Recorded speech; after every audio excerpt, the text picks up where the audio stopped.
Welcome to the HigherEdJobs Podcast, Ask the Expert Edition.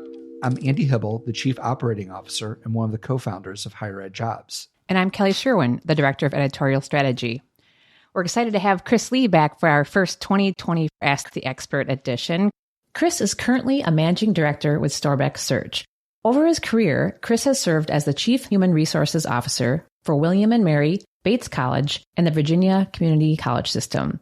We also are fortunate to have Chris as a regular contributor with us at HigherEdJobs. Chris, thanks for being here. Yes, my pleasure. So the question for today is, I have been a dean for 4 years and would like to progress into a vice president of academic affairs role. I have applied to several positions and have made it to the final interview stage and yet have not received an offer. I would like to know what else I could do in my dean role that would make me more attractive for a VPAA position. Chris, what are your thoughts on this? Yes, well, this is a very good question. I'm sure others may have had the same kind of question for themselves.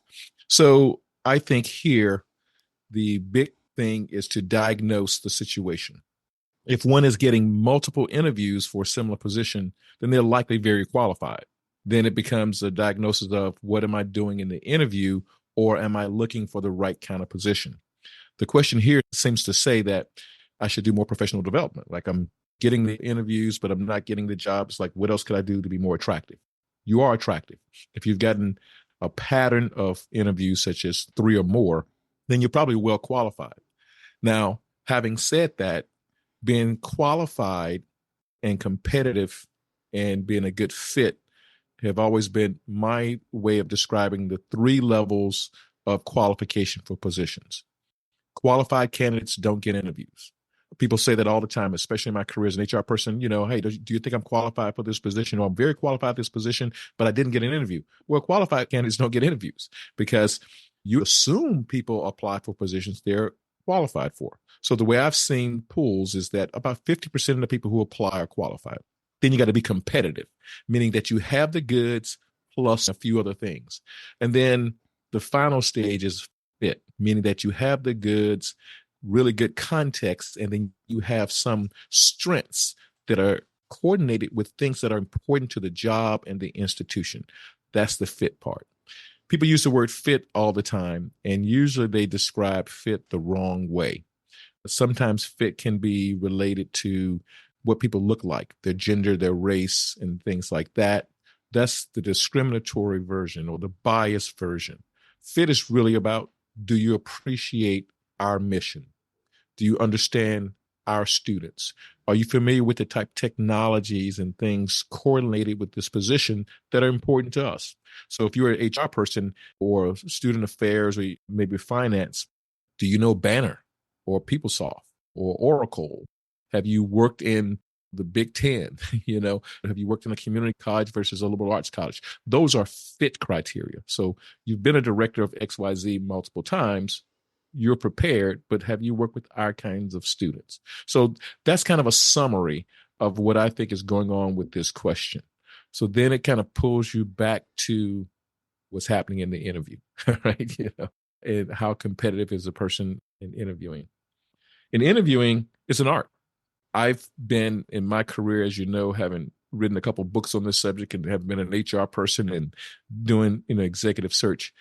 I've been in way more than 1,000 search committees. As a matter of fact, my first job in higher ed, which led me on the search kind of path, was the president of the college, this junior college in Georgia, maybe ex officio on all search committees. So for 5 years, I served on every college search committee. That's how I developed my expertise.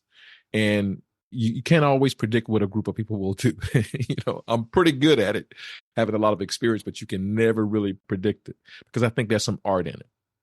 But you can, as a candidate, prepare yourself well, right?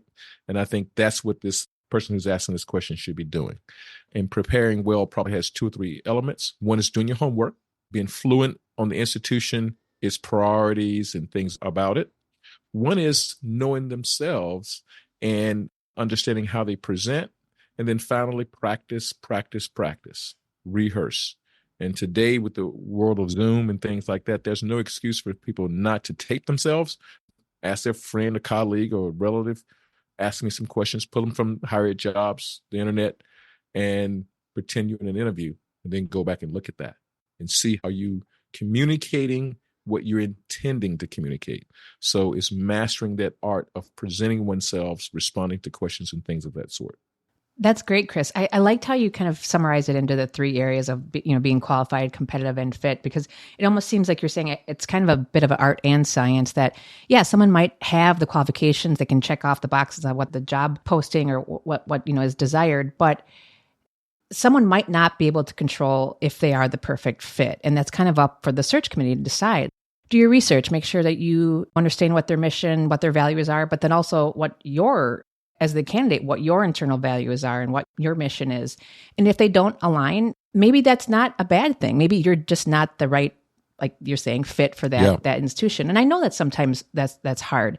So kind of, and if I'm saying the wrong thing, please correct me, but this person asked like what they could do to make themselves more attractive. And it's not like, in their current position, it doesn't sound like they're doing anything wrong. It's just, exactly.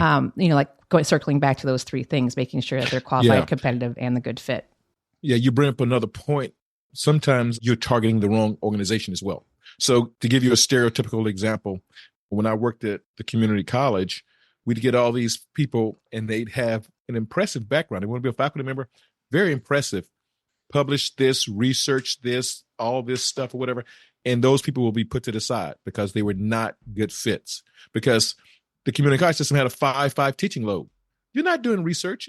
That's what you do in your own time, right? You know what I'm saying? So versus an institution that has a 2-2 or 2-3 or 3-3 teaching load. So the point is you're eminently qualified, but you're speaking to us, telling us that you want to do these kinds of things. So in that situation, from some of the other blog posts that we've done, Kelly, you need to curate that resume. Because if you're telling us I'm about research, you're communicating to the wrong audience, right? You should be saying I'm about student, and teach for that particular environment. Same thing if you were at a liberal arts college versus a research university. At a research university, man, you got to put all that stuff there and all the grants you've received or whatever. And then at a liberal arts institution, you're probably talking about deep learning, engagement with students and things like that. So that goes back to fit. So preparing your materials to apply should speak to that fit criteria. And then your interview should speak to that. And you should know who your audience is. We prioritize these things over these things because it's closest to our mission. The writer here may be getting good interviews because they're well qualified, but may not be targeting the right kind of institution as well. Thanks, Chris. Coming back to the interview, there's lots of things we've talked about in the podcast over the years. I'm not sure there's anything that's been scarier to me to hear suggested than to record myself on Zoom talking to somebody and then having to watch that. That sounds painful. Like it's painful. Going as a parent, going to see the Smurfs movie, sort of painful. So how would you suggest to folks if that I can't be the only one that sounds painful for. How would you suggest to folks if you're like, wow, I don't know if I can do that? I mean, I think obviously if there's issues interviewing, that's a pretty darn effective way of doing it. But getting to that point where you're comfortable doing that and not completely losing whatever sort of confidence and momentum you have in your search to really go back and look at the video and do that. How would you suggest folks do that? And are there any other places where you can point to where kind of balancing your mental health with having to probably do what you need to do to solve some issues you're having in the interview? Yeah, I'm eminently unqualified to answer that question, Andrew, because I have rarely ever heard any of the podcasts we've done or any of the things. It's like, I don't know about you, but it's like I have to be in a good mood on a good day and be willing to be open to feedback and improvement when I go back and listen to stuff. It's usually like, oh man, should have did this. I'm this way or whatever. And you kind of learn the pattern of who you are. But truthfully, you have to. It is painful. There's no substitute about it. You have to do that. And then you have to talk to people you know and trust and ask them their opinions, because the parts that you think you may have been weaker, they may disagree. Or the parts you thought you were stronger, they may disagree. And it's having some dialogue about it, because at the end of the day, it's a communication exercise. We rarely know how we present ourselves to others, right? You know, that's why communication is so complicated. We intended to say this, but others received it differently. With your intonation, as well as your words and things like that, did you come across as genuine or authentic or robotic? You don't really know that unless others tell you. You don't want to find out on game day, which is the interview. You want to find out in practice. So there's no substitute for recording yourself and getting the feedback from others. So as a matter of fact, I haven't thought about it, but maybe when you're looking at your recording, maybe you look at it with other people, right? And say, here's what I thought. What did you think? You know, and kind of calibrate, because it is a performance. At the end of the day, you have to dance for your supper. That's half of what interviews are, right?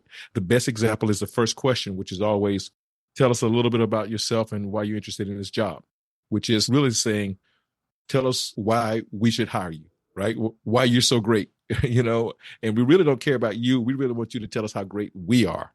That's what that question really says. But it's a performance. And so once you're prepared.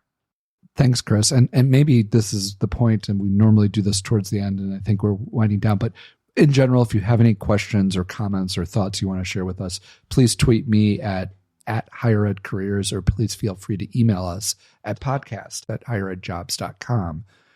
Particularly, if you're somebody who takes Chris's advice here and does that, maybe buy pizza for your friends and you guys sit down and make some fun of a pretty serious situation and enjoy some company with friends as you're reviewing the video. If you've done that, please email us, please tweet us. We'd really love to hear from you, because I think the more people do that, and I think everybody has the ability to interview well, but the more people feel success and hear that others have had success doing that, I hope maybe that would maybe get some people over their fears. Maybe that would get me over some of my fears of having to do that. So please, this is a place where you can help your fellow members of the academic community.